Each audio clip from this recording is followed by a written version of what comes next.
Bonjour, mon nom est Isabelle Gagnon. Bienvenue à Accès MRC. Cette semaine, on vous parle de l'Association des familles monoparentales et recomposées. Je reçois donc Mira Tremblay-Laprise, qui est directrice, et Hélène Corneau, intervenante. Bonjour, mesdames. Bonjour. On va commencer par expliquer qu'est-ce que c'est l'Association des familles monoparentales et recomposées. Maria Chapdelaine, un long nom, mais qui en dit beaucoup aussi. Oui, c'est ça. Mais en fait, c'est AFMR Maria Chapdelaine, si on veut raccourcir ça, mais sinon, tu l'as quand même tout dit. Là. C'est rare qu'on dit tout, là. L'Association des familles monoparentales et recomposées. Mais quand je suis arrivée il y a à peu près bientôt 8 ans, dans le fond, que j'ai repris les rênes de l'organisation, puis on a raccourci ça. Nous, avant, c'était vraiment long. J'ai dit non, AFMR Maria Chapdelaine, puis c'est rendu connu comme ça aussi. Là. Oui. Donc, qu'est-ce que ça fait, l'AFMR Maria Chapdelaine? Dans le fond, on peut peut-être commencer par parler de la mission. Dans le fond, notre mission, là, on est un organisme famille, premièrement. On accompagne, dans le fond, on offre l'accompagnement pour les parents, les pères, les mères et les enfants, ainsi que les proches, dans le fond, à travers le processus de la séparation. Dans le fond, avant, pendant ou après la séparation, on offre, dans le fond, du soutien, de l'écoute, puis de la référence, évidemment. Puis on outille beaucoup aussi les parents, là. Puis il faut se dire que c'est ça, on a les beaux-parents, aussi qu'on accompagne, dans le fond, parce qu'on parle de recomposition, évidemment, on parle des parents séparés, mais aussi on parle des nouveaux conjoints-conjointes, ce qui veut dire les beaux-parents, et les enfants aussi, fait que fratrie... Donc, c'est assez large. C'est assez large, oui, c'est ça. Puis, dans le fond, pas qu'après la séparation, là, c'est vraiment, on peut y aller en amont. Oui, exactement. En fait, quand on dit qu'on accompagne avant, c'est plus au niveau si, mettons, quelqu'un veut se séparer, vient nous voir puis dit « Ouais, ça serait quoi les étapes? » Ben là, nous, on peut y expliquer c'est quoi les étapes qui s'en viennent. On peut leur nommer aussi les services qu'on peut offrir. Puis c'est beaucoup d'accompagnement psychologique, en fait, parce que on peut préparer quelqu'un à aller en médiation, aller chez l'avocat, aller chez le notaire. Puis, on lui dit, mettons, voici les documents qu'il faudrait peut-être que tu apportes, parce qu'on a un merveilleux cartable que notre fédération elle a construit, qui explique très bien c'est quoi qu'il faut amener comme documents. Évidemment, il y a beaucoup de choses qui changent. Fait qu'on se garde quand même une réserve de dire, demande-le quand même aux professionnels que tu vas rencontrer pour être sûr de savoir exactement ce qu'il te faut. Mais on est quand même capable de les préparer à. Puis aussi, on les accompagne psychologiquement parce que c'est une grosse montagne à franchir. Donc, nous, on est vraiment là pour les supporter, les écouter, leur dire, écoute, voici ce qui s'en vient, voici, tu sais, on leur donne des outils, en fait, aussi pour accompagner leur enfant. Puis comment annoncer la séparation, idéalement, tu sais, comment le faire pour prévenir un peu, là, Aussi, oui, ça, vous avez plein de beaux trucs qu'on pourrait les montrer. Oui. Exactement. Fait que le avant, ça ressemble à ça. Le pendant, ben c'est évidemment tout ce les qui démarches, compte. tout ce qui va avec les démarches. Exact. Puis de ventiler aussi, hein, c'est une grosse charge, là, c'est vraiment une grosse étape, souvent pris à contre-cœur, mais bien réfléchi. Fait que on accompagne, puis on y va vraiment au rythme de la personne, dans le fond. Là, on aurait bien beau, on a plein de services, mais en même temps, on pourrait être très large. Tu te poses une question, est-ce que la FMR pourrait répondre à mon besoin? Oui. Peut-être non, mais si c'est non, on va te référer vers la bonne place. Dans le fond, on a plein de partenaires, on a plein de collaborations avec d'autres gens. Puis si t'es pas de la région ou, je veux dire, on est quand même un regroupement. Dans le fond, on parlait brièvement parler de notre fédération. Dans le fond, la Fédération des associations des familles monoparentales et recomposées encore plus long que nous, du Québec.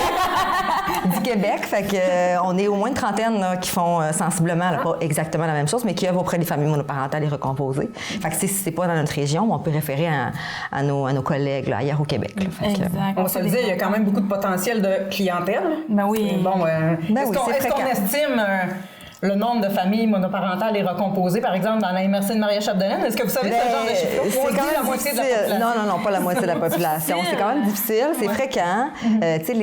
C'est quand même dur. Puis les données de 2021, là, les dernières sont sorties, mais sont encore pas décortiquées encore pour savoir. Là. Mais tu sais... on a beaucoup de gens qui viennent nous voir. Ouais. Oui. Si on parle juste au niveau d'un couple, la donnée qu'on a, c'est 50% des couples se séparent. Mais pas nécessairement des couples avec enfants, mais 50% des couples se séparent. Fait que, tu sais, si c'est un couple qui a des enfants ou qui a plusieurs enfants ou de plusieurs aussi familles différentes, dans le fond, dans la famille recomposée, tu peux avoir des enfants avec plusieurs partenaires différents, plusieurs papas ou mamans. Fait que, voilà. Exact. Puis il faut pas oublier non plus que nos services sont ouverts à tout le monde. Peu importe le salaire, le travail, peu importe ce que la personne a fait. Exactement. Homme, femme, peu importe. Nous, si tu veux une séparation ou que tu es en train de te recomposer ou peu importe, au moment où que la personne vit ça, nous, ça rentre dans notre mission, donc on peut desservir la personne. Je trouve ça quand même important parce que c'est un peu des stéréotypes des fois, mais non, nous, on n'en a pas. Les stéréotypes des organismes communautaires. Oui, c'est ça. On dessert tout le monde. Oui. Puis un des gros morceaux qu'on offre, nous, c'est vraiment les ateliers pour enfants, parce que c'est une des portes d'entrée majeures là, que les gens viennent à l'organisme. C'est souvent parce qu'ils rencontrent des difficultés. Exact. Ils sont inquiets pour leurs enfants. Des fois, c'est ça, on y va avec notre cœur aussi. Puis ce qui nous touche le plus, c'est qu'on veut vraiment pas faire de peine à nos enfants. Fait que c'est souvent, en effet, là, mais 90% du temps, ils viennent chercher pour leurs enfants. Exact, totalement. Puis ils finissent par venir chercher du soutien. En fait, on l'offre évidemment parce qu'on nomme, oui, on peut aider votre enfant, mais vous aussi, là, si vous voulez de l'aide, c'est quelque chose qu'on peut faire. On est une belle équipe, fait qu'on peut toujours rencontrer. Puis nous, on travaille vraiment au niveau familial. Donc, si on travaille avec les enfants, automatiquement, il faut travailler avec les parents pour que tout aille bien. Surtout au niveau du conflit de loyauté, c'est toutes des petites affaires que le parent en a une grosse partie, si je peux dire, là, qui peut faire en sorte que ça l'atténue l'enfant. Donc, c'est quelque chose qu'on fait. Puis oui, les ateliers pour enfants qui s'appellent Sans dessus dessous, on les met, on a des groupes dans les écoles. Ouais. On fait beaucoup d'individuels aussi, parce que là, le contexte pandémique oblige. On est revenu à faire plus de groupes, là, par exemple. C'est recommencé, mais c'est vraiment la porte d'entrée principale, la majeure, en fait, là. C'est vraiment des ateliers rapidement, là, pour les enfants qui vivent ou ont vécu la séparation de leurs parents. Que ça fasse 2 mois, que ça fasse 10 ans, c'est pas grave. Il n'y a pas de délai de prescription, comme on dit. Puis nous, dans le fond, notre ligne directrice, c'est vraiment l'expression des émotions pour les enfants et les outiller, en fait, à comment les exprimer de façon adéquate. C'est pour ça qu'on dit, on peut outiller les parents aussi. Tu sais, même si on est un adulte, des fois, c'est difficile d'exprimer ses émotions de façon adéquate. Donc, souvent, ça l'aide les parents aussi parce qu'ils disent, j'ai quasiment le goût d'appliquer les trucs que tu donnes à mon enfant. Ben, fais-le si ça peut t'aider, pourquoi pas. Fait que ça, c'est vraiment une majeure, en fait, là. Puis, c'est ça, quand on dit qu'on accompagne les parents, c'est beaux-parents, même les proches. Des fois, il y a des grands-parents qui sont inquiets pour leurs enfants, leurs petits-enfants, pas de problème. Ils viennent nous voir. Ils ont des inquiétudes aussi par rapport à eux. Est-ce que je vais continuer à voir mes petits-enfants? C'est quoi leurs droits? C'est quoi là? On va les référer. Faites ça aussi. Pour les enfants aussi. Juste pour revenir pour les enfants aussi, c'est le fait que depuis qu'on se fait connaître, on n'a pas parlé, mais l'organisme, cette année, on a souligné son 45e anniversaire. Déjà? Non, vous direz que ça fait pas 45 ans qu'on est là, non? Non. Mais, dans le fond, j'ai 18 ans. Hélène, ça a fait 5 ans aussi. Okay. Mais en fait, ça fait 45 ans, fait que ça existe depuis 1977. Puis ça a évolué, là, évidemment, ça a évolué. L'organisation a évolué, mais aussi les familles ont évolué, puis les besoins ont évolué. Au début, c'était vraiment beaucoup des femmes qui allaient chercher. Puis c'était dans des maisons, c'était des petits groupes, de personnes qui se sont réunies ensemble, puis qui ont dit là, au début, c'était vraiment de briser l'isolement, puis tout ça, mais au cours du temps, là, les besoins sont venus, ils ont venu avec une ressource à temps plein, puis même nous, depuis qu'on est là, ça a complètement changé. Là, on a changé l'image, on a changé les services, on touche à beaucoup plus large. On a toujours été ça fait longtemps qu'on est les familles recomposées. Ça fait plus de 15 ans là, que l'organisme touche aux familles recomposées parce qu'avant, c'était seulement la monoparentalité. D'accord. Mais ça fait à peu près 15 ans qu'on touche ça, mais on n'avait pas vraiment... Il n'y a pas de service qui a été vraiment développé par rapport aussi, à ça. Là, ouais. C'était difficile aussi de savoir c'est quoi les besoins, en fait, au niveau de la famille recomposée. Puis là, on y va vraiment avec la nouvelle réalité familiale, en fait, là, l'adaptation du nouveau mode de vie. Puis on s'est outillé aussi, on s'est formé là-dedans également. Fait que ça l'aide énormément. Fait que maintenant, on est capable d'accompagner les familles. Puis c'est le fun, ça, on fait quasiment des petits conseils de famille, tout dépendamment s'ils veulent. Si c'est leur besoin aussi. Si c'est leur besoin. Mais souvent, on rencontre parents, beaux-parents, ou juste beaux-parents, ou juste parents, ou tout le monde ensemble. On y va vraiment avec ce que les gens veulent, puis on regarde ce qu'on est capable de faire. Puis à date, en tout cas, les gens, ils apprécient les services qu'on offre, mais on s'adapte toujours. Juste l'année passée, je donne un exemple. Là, il y a un groupe de beaux-pères qui avait un besoin de discuter Il y a un beau-père qui a nommé un besoin. Puis avec ce besoin-là, on a écoute, j'entends, puis je suis allée chercher deux autres beaux-pères, puis je les ai jumelés ensemble, puis ils sont vus une fois, puis ça répond à leurs besoins. Donc c'est très malléable. Ben oui, c'est ça. Chaque besoin, on regarde qu'est-ce qu'on peut faire, si on peut pas y répondre, de quelle manière on peut le faire. Si on parlait aussi, on est quand même une petite équipe. Depuis les dernières années, là, ça a augmenté, on se fait connaître, on a beaucoup de demandes. La semaine dernière, on se disait, on a eu quasiment 5 à 6 demandes. 5, 6 dans la semaine.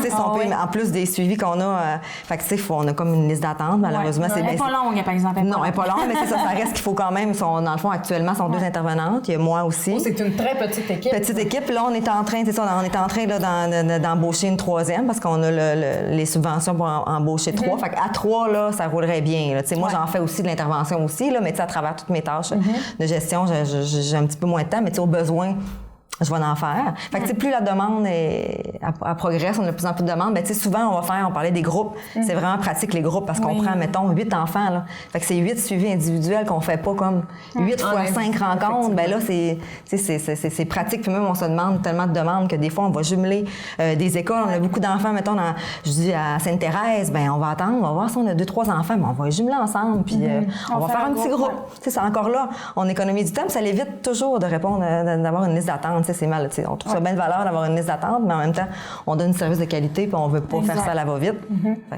Puis les groupes, c'est formidable, autant pour les adultes que pour les enfants, parce que premièrement, ils voient qu'ils sont pas les seuls à vivre cette réalité-là. Puis entre eux, ils se donnent, même les enfants, moi, je trouve ça adorable, de les voir entre, là. Tu sais, de mettre la petite main, là, c'est correct, ça va bien aller, tu sais. Moi, ça me brise le cœur. Mais dans le bon sens, tu sais, parce que c'est ben trop cute. Mais, puis tu sais, ils s'entraînent vraiment entre eux. Beaucoup de compassion. Oui, énormément. Mais c'est entre eux, tu sais, de dire, c'est correct, ça va bien aller. Puis tu sais, moi aussi, j'ai eu un beau-parent, ou ben donc mes parents se sont séparés. Puis gars, ça fait maintenant 2-3 ans, je donne un exemple, puis ça va mieux. Fait que tu sais, laisse-toi du temps. Mais ils se le disent entre eux, ça vient pas de nous. Fait que ça a tellement plus d'impact. Puis ils partagent des trucs aussi, ils partagent des méthodes. Moi, ça, j'ai essayé, ça fait pas. C'est ça. Puis même au niveau des adultes, on offre des groupes pour les adultes également, des groupes de soutien. Comme présentement, là, il y a un autre groupe qui va décoller. Puis ça, c'est vraiment monoparental recomposé, peu importe. Puis homme-femme. Homme-femme. Il y a eu le groupe qu'on a eu, ça a été des femmes, mais c'est ouvert à tous. Puis dans le fond, c'est vraiment, ça apporte des besoins des gens qui expriment. Comme là, c'est moi qui l'anime, ce groupe-là. Donc, moi, je m'assieds avec eux à la première rencontre. Je dis, voici les thèmes que j'aimerais aborder. Est-ce que vous avez des idées? Y a-t-il des choses que vous aimeriez apporter? Fait que, tu sais, je vais vraiment avec les besoins des gens. Fait que c'est super enrichissant parce que c'est comme moins stoïque comme groupe. C'est moins 5 rencontres, voici les thématiques. C'est moins fixé dans le béton, fait que c'est vraiment malléable. Sûrement plus d'interaction aussi parce que ça vient de leurs besoins exprimés. C'est 2 heures, mais je pourrais faire 4 heures. Ils parlent beaucoup plus entre eux, c'est elle, dans le fond. Elle est... Moi, j'amène des trucs, mais c'est eux qui l'animent totalement. C'est merveilleux. Puis il y a aussi nouvellement des groupes sur la coparentalité, que c'est notre collègue Jenny présentement qui anime. Puis ça, dans le fond, là, ça se donne vraiment... Il y a toujours une partie, peu importe qu'est-ce qu'on offre comme service, je tiens à le spécifier, qui est on rencontre la personne individuellement, le parent, le beau-parent. Un petit peu, c'est ça, là, pour toujours. Recueil d'informations, pour bien comprendre. Ouais, c'est ça, pour bien comprendre la situation. C'est pas une famille pareille non plus. Non, c'est ça. Puis on peut pas rencontrer quelqu'un de même puis l'avoir jamais vu avant, tu sais, surtout d'un groupe, là, c'est vraiment...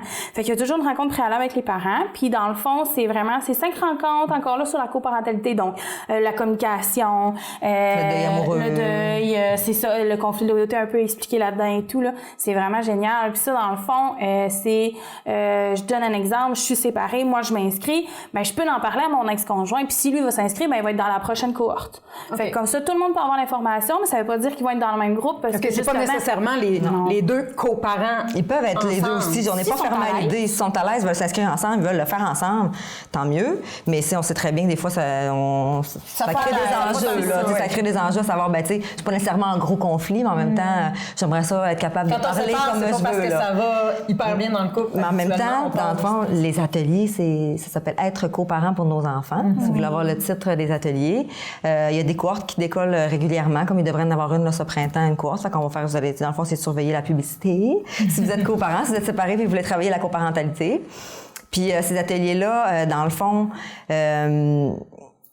c'est les soirs de semaine. Là, je voulais un peu plus donner de détails. Là. Ça va être en fait, ça va être selon la cohorte qui est disponible. On va jaser avec eux autres, selon l'inscription. Il n'y a pas de nombre. Il y a un minimum de 5 personnes, au moins 5 participants. Puis là, c'est aux 2 semaines. C'est aux 2 semaines. Fait que, tu sais, on peut s'imaginer que dans le temps, c'est quand même assez court. Là. Puis c'est vraiment sous forme de discussion. Dans le fond, il y a comme un côté magistral un peu. On apporte de l'information, on donne des outils. Puis on Vous allez aborder quoi, par exemple, sur le thème par rapport à la communication. La communication, c'est un gros. Là. C'est le deuil amoureux aussi. T'es rendu où dans ton processus un peu? C'est toi qui as pris la décision? C'est quoi? Fait qu'on dresse un peu un portrait. Puis chacun est amené aussi à partager où ce qu'il en est. Travail sur soi aussi, là, dans le sens où ce que maintenant, c'est une nouvelle réalité. Exemple, je suis un coparent maintenant. C'est quoi un peu mon rôle là-dedans? C'est vraiment pour comme se recentrer sur soi, apprendre à être une coparentalité positive, puis aussi regarder, avoir des outils par rapport à tout ça. Puis il parle même de la recomposition, en fait. Là. Donc, c'est vraiment intéressant là, comme atelier. On parlait de respect, l'important, même si on n'est pas en accord, de lâcher prise, quand le temps de garde est chez l'autre. On va discuter tous ces thèmes-là aussi. Puis, par rapport aux enfants, oui. C'est vraiment l'important, c'est d'être une équipe. Oui. On est une équipe quand on est en couple, quand on se sépare, on est encore une équipe. Les enjeux sont différents, c'est sûr, c'est pas pareil, mais l'importance vraiment là, de bien communiquer puis de se respecter, là, puis de faire un contrat là-dedans, en tout cas à travers ces ateliers-là. Il y a un bout où c'est comme un peu un contrat pour dire, c'est quand les moments qu'il faut communiquer. C'est sûr que idéalement, les deux, il faudrait qu'ils le fassent. C'est pour ça que tu peux le faire de ton côté aussi, venir chercher ces outils-là.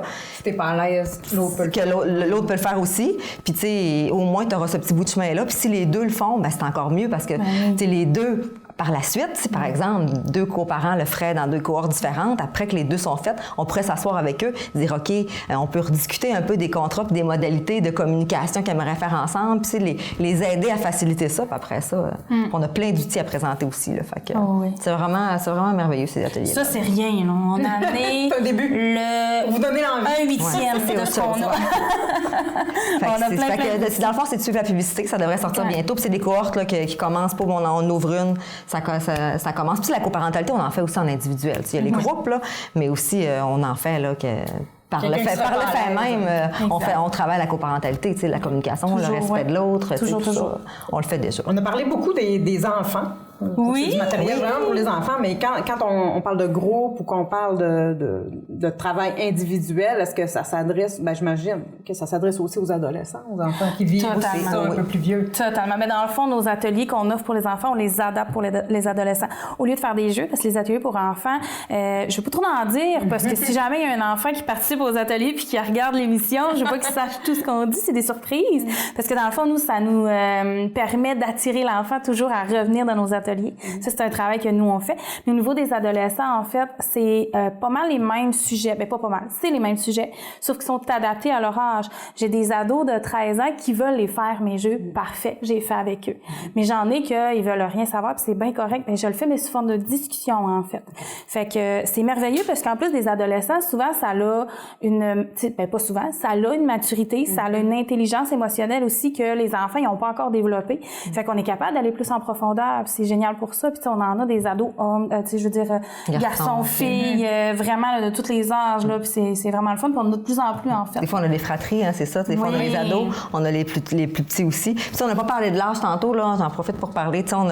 On peut penser que à partir de 6 ans, là, c'est l'idéal. Les groupes là, dans les écoles, 6 ans. 5 ans, des fois, on accepte, mais c'est petit. 5 ans à travers des enfants qui ont 6, 7, 8. Puis même en individuel, ça sera... Peut-être qu'on va les rencontrer, mais les rencontres vont être écourtées parce qu'ils sont... c'est ça. Mais en bas, même 5 ans, on dit que c'est très petit. En maternelle, là, ils sont petits pour avoir des grosses discussions. Puis, même des fois, 6 ans, on se dit, on écourte des enfants. Ça dépend de la maturité, en fait, là, énormément de l'enfant. Puis c'est ça, souvent, on dit que c'est des...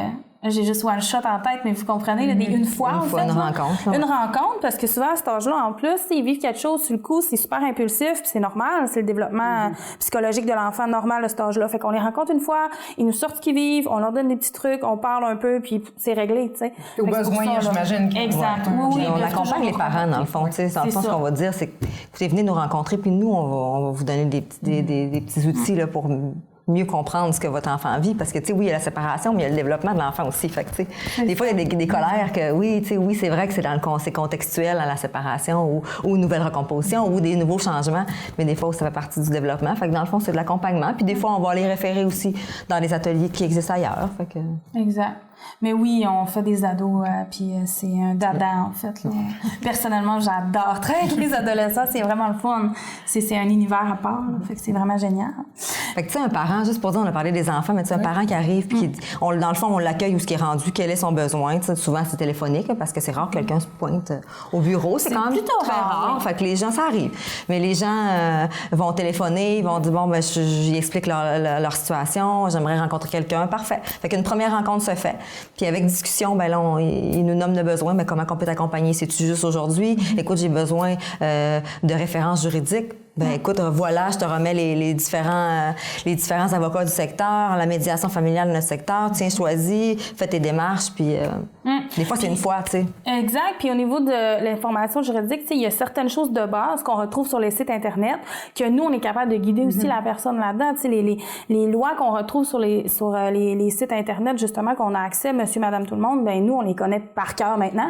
Fait que c'est plus facile pour nous de donner certaines informations puis de guider la personne à travers ça, parce que quand on est dans le brouhaha de toute la situation, tu penseras peut-être pas d'aller chercher sur Éducalois ou informel, ou juridique, ou des affaires comme ça. Donc, nous, c'est déjà quelque chose qu'on a en tête parce que, veut pas, on a un recul, on a un regard externe également, donc c'est plus facile pour nous de guider la personne à travers tout ça. Fait que ça, c'est quelque chose qu'on fait également. On offre aussi des activités familiales. On offre à peu près 4 par année. Comme là, Pâques s'en vient et depuis, on s'est réinventé. Hein? La pandémie oblige, mais ça, c'est vraiment une belle réinvention. Je sais pas si ça se dit, là, mais en tout cas, on a décidé de faire un rallye de Pâques extérieur qui se fait soit en voiture, en vélo ou à pied. Puis dans le fond, ça fait découvrir les organismes du secteur. Nous, on n'a même pas besoin d'être là. Personne n'a besoin d'être là. C'est vraiment le week-end de Pâques. Le samedi, dans le fond, c'est samedi. Habituellement, le samedi de Pâques, là, pour laisser le dimanche en famille. Ça fait une petite activité de Non, c'est le vendredi, en tout cas. Vous suivrez notre page Facebook. Oui, c'est ça. On s'est pas branché encore. Non, c'est ça. Vous suivrez notre page Facebook. Oui. C'est ça. Puis dans le fond, les gens doivent s'inscrire parce que pour avoir la première indice, il faut qu'ils s'inscrivent. Mais après ça, là, ils font tout le trajet. Puis à la fin, la dernière place où ils doivent aller, mais ils ont une petite surprise. On devinera que ça a un thème avec Pâques. Donc, c'est ça. Puis c'est vraiment apprécié, là. D'année en année, on se le fait demander, en fait. Puis on a de plus en plus d'inscriptions. Puis c'est ouvert à tous, ça, là. Les activités familiales, souvent, maintenant, quasiment, à part l'activité de séance photo de Noël, sont ouvertes. Sauf la GA, là. Ben, dans le fond, il y a juste celle qui est ouverte à tous. Finalement, tu sais, dans le fond, dans l'année, on a Pâques. Après ça, on va avoir notre assemblée générale annuelle qui est en juin. Habituellement, c'est toujours jumelé à une activité familiale. À date, c'est pas encore choisi, mais on est déjà allé à l'Escalade, on a déjà été au complexe Saint-Jean, on avait loué le gymnase, on a déjà fait une cabane à sucre, non? Non, c'est une activité, ça. Ouais, on fait tout le temps sous forme d'activité. Dans le fond, toujours. Les parents, nous, on s'isole, on fait le côté un peu protocolaire de l'assemblée générale. Puis dans ce temps-là, les enfants s'amusent, puis souvent, après ça, on fait quelque chose ensemble. Fait que ça fait venir aussi, parce qu'il faut avoir des membres dans une assemblée générale. Fait que, on attire la famille. Fait que c'est notre activité principale aussi. Puis sinon, ça va dans le fond à l'automne, en septembre. Oui. Ce qui va nous amener à vous parler de la course sucré-salé. Je sais pas si certains ont entendu parler de ça. Dans le fond, on est cofondateurs. Oui, c'est ça. Deuxième année. Dans le fond, on est 2 cofondateurs, organisateurs. On est 2 organismes du secteur qui organisent cette activité-là. Dans le fond, c'est une campagne de financement. Évidemment, dans le fond, nous, c'est notre campagne de financement annuelle. Je sais que le CAPS, l'autre organisme, c'est le CAPS de Beaume-Sassini. Eux, ils en ont une autre, je pense, une course aussi comme campagne de financement. Fait qu'on s'est jumelés ensemble l'année dernière pour faire cette campagne-là. L'année passée, on a ramassé près de 13 500 là, séparés à 2. Fait que, tu sais, c'est vraiment... Pour une première édition, là, c'est merveilleux, vraiment. C'est ça va directement à nos services. Puis eux aussi, là, je pense, de leur côté, ça va aux jeunes aussi là, qui sont inscrits au CAPS pour faire des activités physiques et tout ça. Fait que dans le fond, c'est ça. La course sucré-salé, c'est une course aux bonbons avec... Course sucré-salé de la rentrée, oui, si on veut tout en lien avec septembre, oui, c'est vrai, en lien avec la rentrée en septembre. C'est des activités, bien là, évidemment, c'est des sucreries, c'est très familial, c'est coloré, dans le fond, il y a des... Puis là, on n'en parlera pas trop, parce qu'en même temps, on va sûrement revenir, peut-être pas à Accès MRC, mais on va sûrement parler plus en détail, mais ceux qui sont déjà allés l'année passée. On n'a pas de date précise, mais c'est en septembre. Parce que là, on est en train d'avoir l'accord pour la date, mais ça va ressembler aux dates de l'année passée. Sinon, les gens peuvent aller suivre la page Facebook, la course sucré-salé de la rentrée. Comme ça, on commence à l'animer tranquillement. Oui. Là, on a reçu nos bracelets. Bien excité. Fait que, oui. Avant qu'on termine, je veux absolument aborder votre série balado. Oui. La famille sans dessus-dessous. Exactement. Oui. Oui. Alors, qu'on a enregistré ici même, en fait, à la télé du Haut-du-Lac. Oui, ben dans le fond, c'est 12 sujets, 12 épisodes qui abordent toujours des invités. Il y a les 2 premières qu'il n'y avait pas d'invités, mais c'était nous les invités, on peut dire ça comme ça. Dans le fond, l'épisode 0 qu'on présente nos services et la première qui est sur le conflit de loyauté. On invite vraiment les gens à aller les écouter parce que c'est des sujets qui touchent tous ceux qui se séparent ou qui se recomposent. Puis même si tu vis pas la situation, ça peut être super intéressant parce que, mettons que je fais une petite parenthèse sur le conflit de loyauté, c'est pas parce que tu es séparé que les enfants ne le vivent pas. S'il y a gros de conflits dans la maison ou quoi que ce soit, des fois, les enfants, ils peuvent le ressentir un peu. Fait que c'est vraiment tous des sujets super pertinents, La médiation familiale, on a l'aide juridique. Le deuil. On a le deuil suite à la séparation. Il a été quand même large en plus, fait que c'est merveilleux. On a la fiscalité des familles. Tu sais, quand tu te recomposes ou tu te sépares, là, les finances, ça change beaucoup. Oui, vraiment. On a, dans le fond, une équipe de beaux-parents. Deux beaux-parents qui viennent nous voir, de 2 familles différentes. Après ça, on a... oui, il y a des beaux-parents, tu dis, oui, je parlais de la des beaux-parents, mais oui, il y a une équipe de parents qui viennent nous voir aussi. Mais là, on en a 12. On a 12 sujets, mais avant de finir aussi, je voulais quand même parler de la Journée nationale des beaux-parents. Si tu me donnes le temps. Oui. Fait que les podcasts, l'important, c'est d'aller les voir. J'imagine qu'ils vont mettre un petit visuel pour reconnaître, mais allez voir notre page Facebook, c'est ça l'important. Oui. Dans le fond, la Journée nationale des beaux-parents, ça fait 3e édition cette année, ça va être le 21 mai. La Journée nationale des beaux-parents a été créée... ça a été pour souligner un peu la beau-parentalité. C'est la semaine de la famille, cette semaine-là, la semaine québécoise des familles. Fait que c'est une belle maman qui a créé ça là, c'est le 3e dimanche de mai. À chaque année. Fait que là, il y a la fête des mères et la fête des belles-mères. Puis il y a la fête des mères, la fête des pères, la fête des beaux-parents. Oui, c'est les beaux-parents. Puis là, faut faire ça. Il y a un peu à dissocier. C'est pas beau-père, les parents de mon chum, là. Non. C'est vraiment le beau-parent, le nouveau conjoint. Oui, c'est une famille recomposée que cette journée-là est là pour ça. L'année passée, on a fait une journée pour les beaux-pères. On a souligné, on a une activité à la microbrasserie. On avait fait venir un humoriste. Fait que c'est un petit spectacle pour les beaux-pères. Fait que cette année, c'est une journée pour les belles-mères. On est allé dans le contrat. Fait qu'on a un petit comité de belles-mères. On est en train d'organiser ça. On n'a pas de punch à vous dire parce qu'on est tous en train de... Mais il faut... Les belles-mères, dans le fond, je vais m'adresser à la caméra. Les belles-mères, important, si ça vous tente de faire une activité, de vous retrouver entre belles-mères, ça a lieu le 21 mai prochain. Ça va être en avant-midi. Les heures sont à déterminer, tout ça, le lieu, etc. Mais ça va être vraiment un moment entre vous. Puis il va y avoir plein de petites surprises, petites activités, mais c'est pour vous. Merci beaucoup. Merci à vous. Très intéressant. Donc, on peut peut-être redire les coordonnées avant de terminer, si les gens veulent communiquer tout se retrouve sur la page Facebook, évidemment. Le site Internet aussi, www.afmrmc.com pour le site. La page Facebook, c'est le nom de notre organisation. Donc, AFMR Maria Chapdelaine, évidemment. Oui. Puis, numéro de téléphone 418-276-0556, mais tu sais, ça, vous allez le trouver sur la page Facebook. Oui. Sur Google aussi. Tantôt, on disait que les gens peuvent nous appeler, mais ils peuvent nous contacter via la page Facebook également. C'est une porte d'entrée, là, quand même assez facile. Des fois, tu es un petit peu gêné, c'est plus facile. Puis nous, on appelle les gens après, là, donc n'hésitez pas. Merci beaucoup. Ça fait plaisir. Moi aussi, je vous remercie d'avoir été là. Donc, je vous invite à aller écouter la balado, La famille sans dessous-dessous. Vous pouvez aussi en profiter pour écouter Accès MRC en format balado. Donc, tous les épisodes sont disponibles. Merci. À la semaine prochaine.